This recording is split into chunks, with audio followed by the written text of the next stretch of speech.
Assalamualaikum warahmatullahi wabarakatuh. Bagaimana kabarnya? Sudah siapkah hari ini kita belajar IPA? Baiklah, hari ini kita akan belajar materi mengenai gerak pada makhluk hidup dan benda. Sebelumnya, pada kelas 7 kita telah belajar mengenai ciri-ciri makhluk hidup. Salah satunya adalah bergerak. Kenapa sih makhluk hidup bisa bergerak? Ya, gerak pada makhluk hidup merupakan suatu bentuk reaksi makhluk hidup terhadap rangsangan yang diterimanya. Nah, untuk lebih memahaminya, coba perhatikan klip video berikut.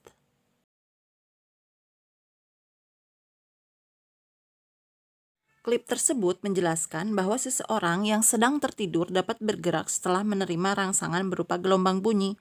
Selanjutnya, gerak pada makhluk hidup terbagi menjadi dua jenis, yaitu gerak aktif dan gerak pasif. Gerak aktif merupakan gerak yang terjadi pada makhluk hidup yang memiliki alat gerak aktif berupa kaki, sayap, sirip, dan lain-lain. Makhluk hidup yang dapat bergerak aktif adalah hewan. Kemudian gerak pasif terjadi pada makhluk hidup yang tidak memiliki alat gerak aktif. Makhluk hidup ini adalah tumbuhan. Berdasarkan tempat melakukan gerakannya, hewan dibagi menjadi hewan yang dapat bergerak di air, di darat, dan di udara.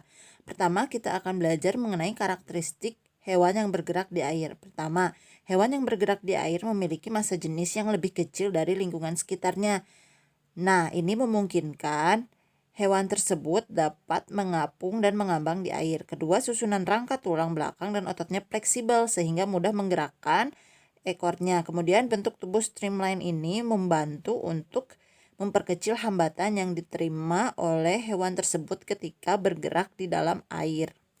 Perhatikan klip berikut. Klip berikut menampilkan seekor ikan hiu yang sedang bergerak di dalam air dengan menggerakkan ekornya ke kiri dan ke kanan. Selanjutnya kita akan bahas mengenai karakteristik hewan yang dapat bergerak di udara. Umumnya hewan yang dapat bergerak di udara adalah burung, namun tidak semua burung dapat bergerak di udara. Karakteristik pertama, hewan yang dapat bergerak di udara adalah memiliki rangka sayap yang ringan. Nah, rangka ini berfungsi untuk mengurangi berat tubuhnya. Kemudian kedua, tulang dada dan tulang otot yang kuat. Ya, ini kan sebagai penyokong dari sayapnya.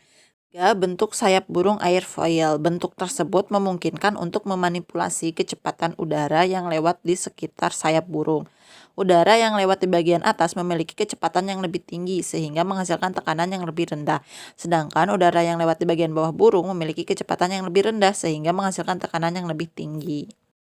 Selanjutnya yaitu karakteristik hewan yang bergerak di darat. Ya, hewan yang bergerak di darat memiliki tulang dan otot kaki yang sangat kuat. For your information, kalau misalnya hewan yang memiliki bentuk kaki yang ramping, dia memiliki elastisitas yang lebih. Akibatnya ketika dia berlari, dia akan lebih cepat karena dia lebih condong ke melompat sama meluncur di udara. Nah, contohnya kayak cheetah sama kijang. Sekarang kita bahas mengenai gerak pada tumbuhan. Ada 3 jenis gerak pada tumbuhan, yaitu gerak endonom, esionom, sama gerak higroskopis.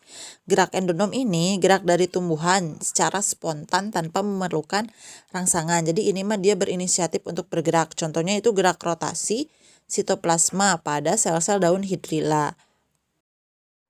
Ya, kita perhatikan di sini ada yang bergerak memutar. Nah, inilah yang disebut sebagai gerak siklosis sitoplasma.